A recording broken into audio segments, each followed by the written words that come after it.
ഇടുക്കി ജില്ലയിലെ മലയോര മേഖലകളിൽ കാട്ടുപന്നി ശല്യം അതിരൂക്ഷമായതോടെ ഭക്ഷ്യവിളകൾ ഉൾപ്പെടെ കൃഷി ചെയ്യുവാൻ കഴിയാത്ത സാഹചര്യത്തിൽ ദുരിതം പേറുകയാണ് കർഷകർ. കൊന്നത്തടി പഞ്ചായത്തിലെ കർഷകരാണ് കാട്ടുപന്നി ശല്യത്താൽ ദുരിതം അനുഭവിക്കുന്നത്. കൊന്നത്തടി പഞ്ചായത്തിലെ പല ഭാഗങ്ങളിലും കാട്ടുപന്നി ശല്യം അതിരൂക്ഷമാണ്.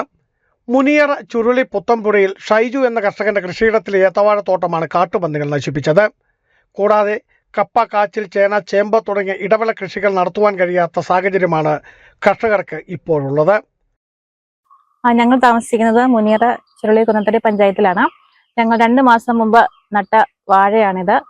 അപ്പം പന്നി 2 ദിവസമായിട്ട് ഇറങ്ങി ഇത് മുഴുവൻ നശിപ്പിച്ച്, ഇത്രയും പൊക്കമെത്തിയ വാഴയായിട്ട് പോലും അതുങ്ങളത് നശിപ്പിച്ചു കളഞ്ഞു. അപ്പം പിന്നെ ഞങ്ങൾക്ക് ഒന്നും കൃഷി ചെയ്യാൻ പറ്റാത്ത ഒരവസ്ഥയാണ്.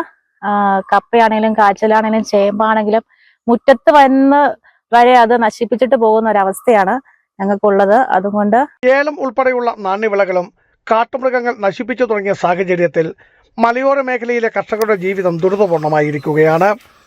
കാട്ടുമൃഗശല്യവും വന്യമൃഗ ആക്രമണവും ചെറുക്കുവാൻ സർക്കാർ അടിയന്തര നടപടി സ്വീകരിക്കണമെന്നും അല്ലാത്തപക്ഷം ശക്തമായ പ്രക്ഷോഭ പരിപാടികൾക്ക് രൂപം നൽകുമെന്നും പ്രദേശവാസികൾ മുന്നറിയിപ്പ് നൽകി.